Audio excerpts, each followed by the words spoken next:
This is what you're saying. How can you demand something of anyone? How can I demand from myself? They keep telling me you have to do this, you have to do that, you have to look at them this way or another. I really feel that my ego tells me, that's it, turn around, walk away, think like this, think like that. But you're aware of it. Yes, I am. Good. Now, do exactly what the ego says, but be aware that you're acting according to the wishes of the ego. Do it as an exercise.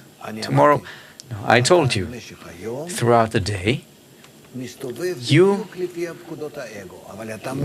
do exactly what the ego tells you, but you're aware of the fact that the ego is telling me to do this, the ego is telling me to do that, he does this to me, and so on. By that, you study Pharaoh. Pharaoh, within you, there is this demon, right?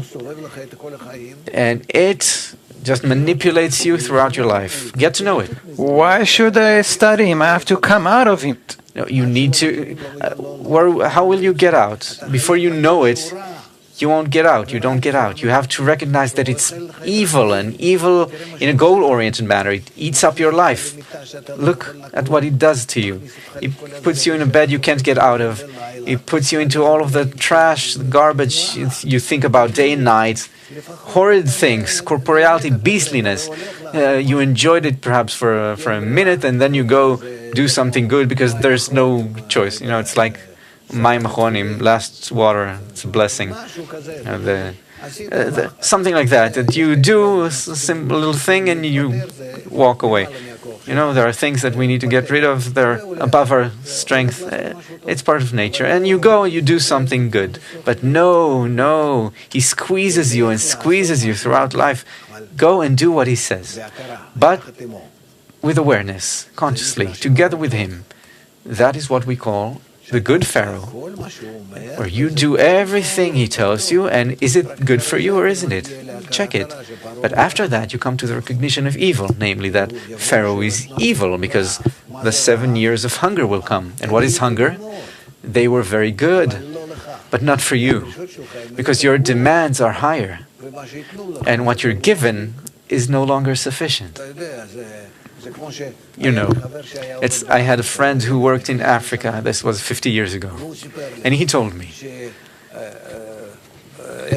how there, in Africa, he says, you can't put them in prison. They're happy. He sits, doesn't do anything.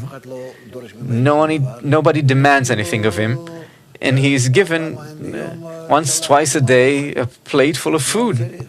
What else does he need? You understand? That is good Pharaoh. You don't want to get out. But afterwards he begins to feel, is this life?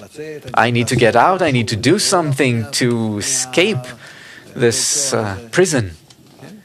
Right? And then they're brought out. There's no choice. And that's, you first of all follow Pharaoh. You'll see how good it is. And you feel those manipulations forcefully. You shouldn't resist it. Just try not to resist.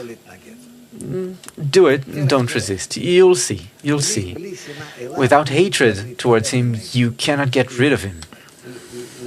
Because to come out means to hate. In spirituality, you don't have distance. You have only either love or hate. And accordingly, you escape or come closer.